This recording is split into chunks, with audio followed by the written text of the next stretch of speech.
Raghavendra sir ಇವತ್ತು ಏನು ದಾಳಿ ಮಾಡಿದ್ದಾರೆ ಅವರು ಕನ್ನಡ ಪರ ಸಂಘಟನೆಗೆ ಸೇರಿದಂತವ್ರು ಅಂತ ಹೇಳಲಾಗ್ತಾ ಇದೆ. ಅವ್ರಿಗೂ ಇದಕ್ಕೆ ಏನ್ ಸಂಬಂಧ?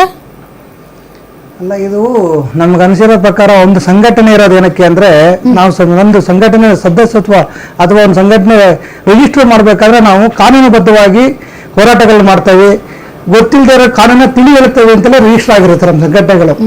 ಆದ್ರೆ ಇವತ್ತು ಕಾನೂನನ್ನ ಕೈ ತಗೊಂಡಿರು ಗುಂಡಾಗಿರಿ ಮಾಡಿದ್ದಾರೆ ಅಂದ್ರೆ ಅವ್ರು ಯಾವುದಕ್ಕೂ ಈ ಕನ್ನಡ ಪರ ಶಾಲಾ ಕನ್ನಡ ಪರ ಸಂಘಟನೆಗಳು ಕೆಲವೊಂದ್ಸರಿ ಕಾನೂನನ್ನು ಕೈಗೆತ್ತಿಕೊಳ್ತಾವೆ, ಇಲ್ಲ ಅಂತ ನಾನು ಹೇಳಲ್ಲ. ಯಾವಾಗ ನಾಡು ನುಡಿ ಜಲ ಭಾಷೆ ಗಡಿ ವಿಚಾರದಲ್ಲಿ ಡೆಫಿನೆಟ್ಲಿ ನಮ್ಗೆ ಅನ್ಯಾಯ ಆಗ್ತಾ ಇದೆ ಅನ್ನುವಾಗ ರಾಜ್ಯದ ಅಸ್ಮಿತೆಯನ್ನ ಉಳಿಸುವುದಕ್ಕೆ ಹೋರಾಟಗಳನ್ನ ಕೈಗೊಳ್ಳುತ್ತೆ.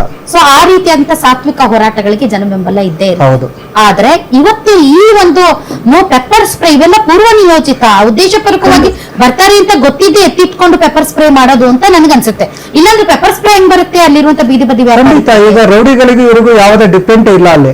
ನಾವಿವಾಗ ಏನಾಗಿದೆ, ಒಬ್ಬ ಅಮಾಯಕ ಅಧಿಕಾರಿಗಳ ಮೇಲೆ, ಅದು ಮಹಿಳಾ ಅಧಿಕಾರಿ ಮೇಲೆ ಕೈ ಮಾಡ್ತಾರೆ ಅಂದ್ರೆ ಇವ್ರಿಗೆ ಯಾವ ನೈತಿಕತೆ ಇದೆ ಕನ್ನಡ ಶಾಲಾ ಕೊಂಡ್ ಮಾಡೋದಕ್ಕೆ?